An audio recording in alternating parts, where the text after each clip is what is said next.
Look, I have taught you yesterday present continuous tense and how to identify the present continuous tense when their end of sentence comes.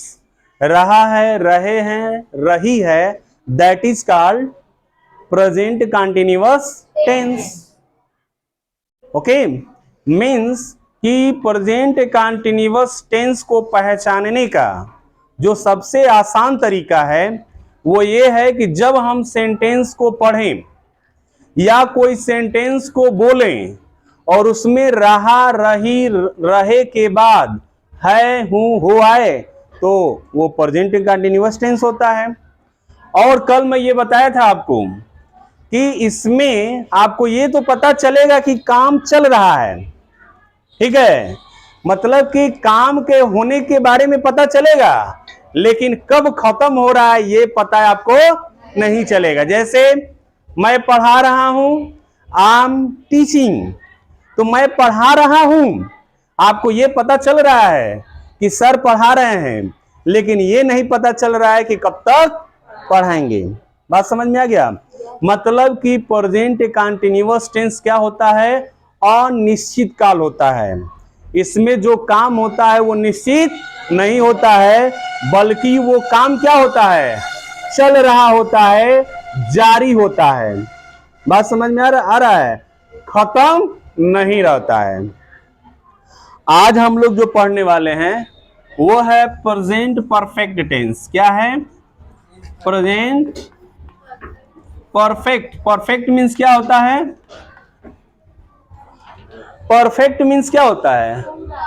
पूर्ण, मतलब कि वर्तमान पूर्ण काल के बारे में आज पढ़ेंगे।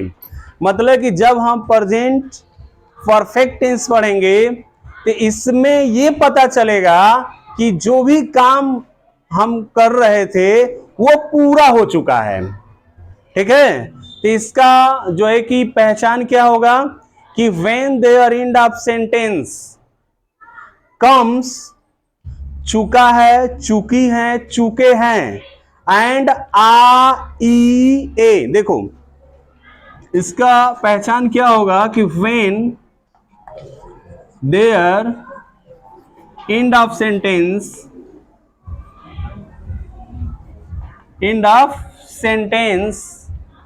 comes, चुका है, चुकी है, एंड चुके हैं।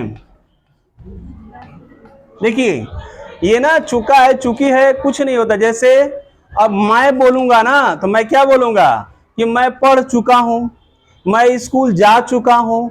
वही जब उन लोगों की बात आएगी तो वे लोग क्या कहेंगे? जा चुके हैं। कोई लड़की बोलेगी तो क्या बोलेगी?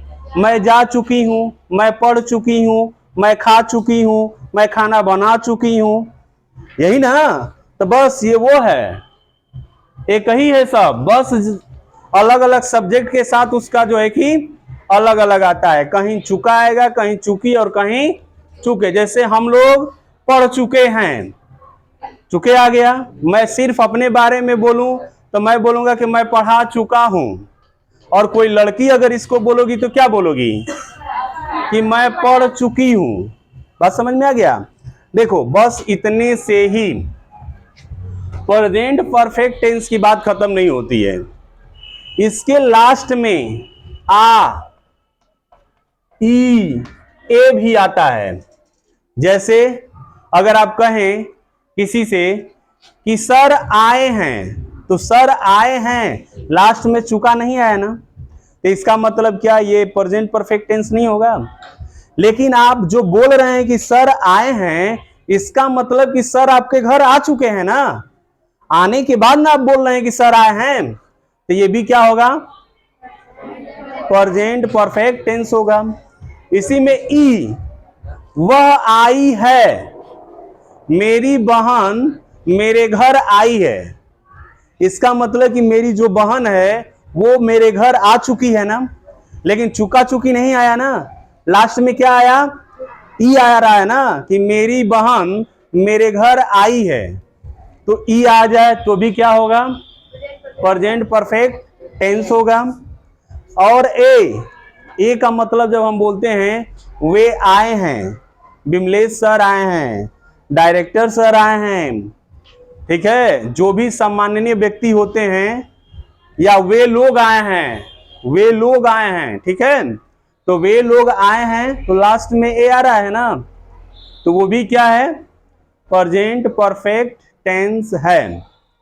मतलब कि जब जिस सेंटेंस से आपको ये पता चले कि वो काम पूरी तरह से हो चुका है, तब हम क्या उसको बोलते हैं प्रेजेंट परफेक्ट टेंस। जैसे मैं कहूं कि मैं पढ़ चुका हूं, मैं पढ़ा चुका हूं, आप लोग कहें कि हम लोग पढ़ चुके हैं, हम लोग स्कूल जा चुके हैं, मेरी मम्मी खाना बना चुकी हैं, मेरे पापा सो चुके हैं, ठीक है, तो सिर्फ यही थोड़ा बोलेंगे, आप ये भी बोल सकते हैं मेरे पापा सो गए हैं भी बोल रहे हैं, मेरी मम्मी खाना बनाई हैं, है ना, मेरी दीदी आई हैं, मेरे पापा गए हैं, तो ये भी किस में आता है, प्रेजेंट परफेक्ट टेंस।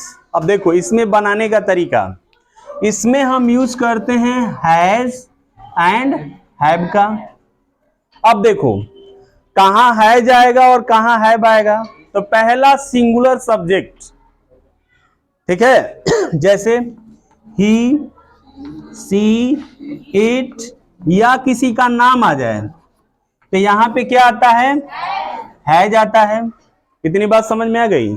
और बाकी I, we, they, you, name and name, name and name, इसके साथ क्या आएगा, हैव आएगा, ठीक है। और हमेशा याद रखना जब भी काम खत्म हो जाएगा, या ये कह सकते हो कि प्रेजेंट परफेक्ट टेंस में वर्ब का फर्स्ट फॉर्म और सेकेंड फॉर्म कभी नहीं आता है, क्या आएगा, हमेशा थर्ड फॉर्म आएगा, चाहे वो सेंटेंस निगेटिव हो, अफर्मेटिव हो या इंट्रोगेटिव हो। बात समझ में आ गया। जैसे अब इसका सिंपल का हम क्या बनाएंगे, पहले क्या लिखेंगे, सब्जेक्ट, सब्जेक्ट के बाद हैज या हैव, और इसके बाद क्या लिखेंगे, वर्ब का थर्ड फॉर्म, उसके बाद ऑब्जेक्ट। किसी को कोई दिक्कत बताओगे। जैसे वह क्रिकेट खेल चुका है, क्या होगा, ही हैज प्लेड क्रिकेट। मैं पढ़ा चुका हूं, I have taught, teach, taught, taught, ठीक है। देखो इसमें आपको वर्ब का थर्ड फॉर्म, वर्ब का फर्स्ट, सेकेंड और थर्ड फॉर्म आपको याद करना पड़ेगा। बात समझ में आ रहा है, तो आप याद कीजिए। वह दौड़ चुका है, he has run, run, run, run ही होता है। मेरी दीदी आ चुकी हैं, माई सिस्टर हैज कम।